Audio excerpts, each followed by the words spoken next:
Welcome to Echoes Untold, the channel where we bring forgotten history back to life.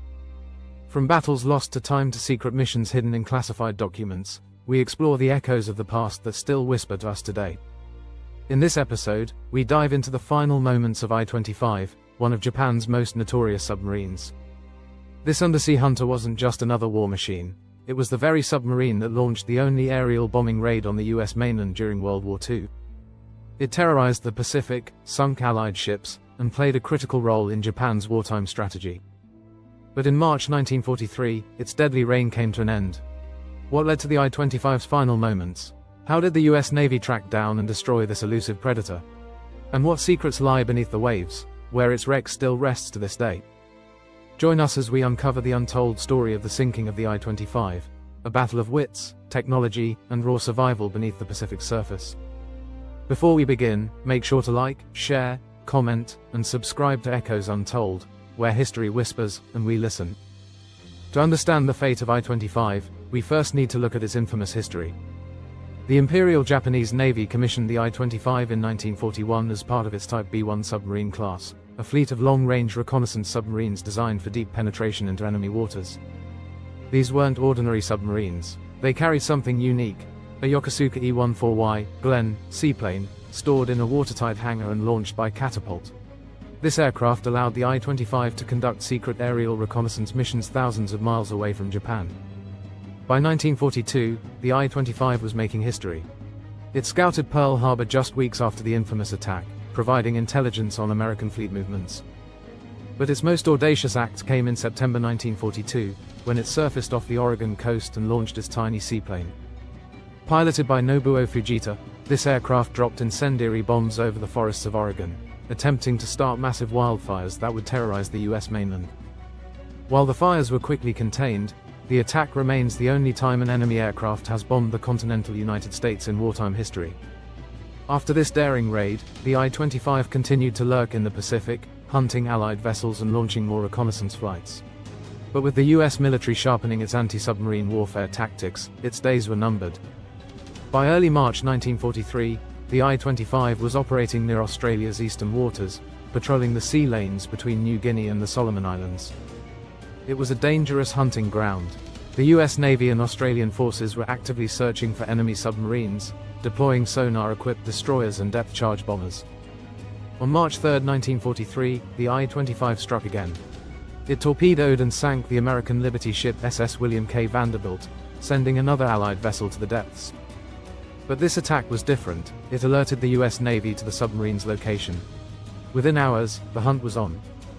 The USS Edsall, DE 129, a newly commissioned destroyer escort, was dispatched to track down and eliminate the I-25. Armed with advanced sonar detection systems, depth charges, and naval cannons, the Edsall had one mission: find the submarine and ensure it never surfaced again. In the early hours of March 4, 1943, the USS Edsall detected a faint sonar signature. It was deep, moving slowly, trying to evade detection. The I-25 had been found. Knowing it was being hunted, the I-25's captain ordered an emergency dive. The submarine plunged hundreds of feet below the surface, hoping to escape into the abyss. The crew held their breath, listening to the distant thumping of the destroyer's engines above. The USS Edsall closed in. Sonar operators pinpointed the I-25's exact location, and the captain gave the order: depth charges away. A series of explosions erupted beneath the ocean. The water trembled with the force of the blasts, sending shockwaves through the submarine's hull. Inside the I-25, chaos erupted and seawater began leaking into the lower compartments. The submarine's crew desperately tried to maneuver, zigzagging to throw off their pursuers. But the Edsall wasn't letting go. It calculated the submarine's course, adjusted its aim, and unleashed a second barrage of depth charges. This time, the blasts were direct hits. The pressure wave tore through the I-25's hull, rupturing its internal systems. The crew knew the end was near. As water rushed in, the submarine began its final descent, spiraling downward into the black abyss. Minutes later, a massive oil slick and floating debris surfaced, a telltale sign that the I-25 was gone. The USS Edsall patrolled the area, confirming the kill. The legendary submarine that once bombed America and terrorized the Pacific was no more. The sinking of the I-25 marked a major victory for the US Navy's anti-submarine efforts in the Pacific. With its destruction, Japan lost not just another warship, but one of its most daring and capable reconnaissance submarines. Today, the wreck of the I-25 lies somewhere in the vast Pacific, its exact location still unknown. The deep sea holds its secrets, but history remembers. From its daring air raids over America to its final moments beneath the waves, the I-25's story is a testament to the hidden battles of World War II, where silent hunters stalked their prey, and survival was never guaranteed.